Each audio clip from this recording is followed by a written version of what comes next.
ভারতে আশ্রয়ে ৩০,০০০ আওয়ামী লীগ নেতাকর্মী।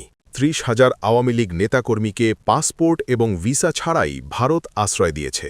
বাংলাদেশের সন্ত্রাসীদের তারা আশ্রয় এবং ট্রেনিং দিচ্ছে। সেখানে বসে আওয়ামী লীগের সন্ত্রাসীরা দেশবিরোধী ষড়যন্ত্র করছে। হাসিনাকে আশ্রয় প্রশ্রয় দেওয়ার কারণে ভারতের হাইকমিশনারকে বাংলাদেশ থেকে বের করে দেওয়া দরকার ছিল।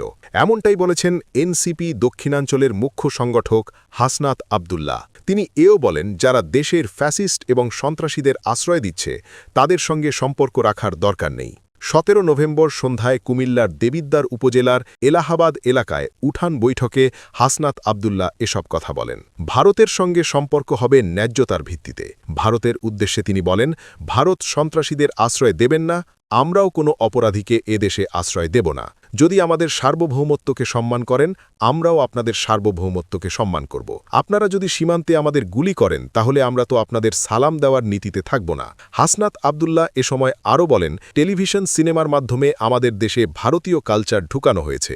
আমাদের আত্মনির্ভরশীল হতে হবে। লড়াই এই তরুণ প্রজন্মকেই করতে হবে। আমাদের আগের প্রজন্ম লড়াই করবে না।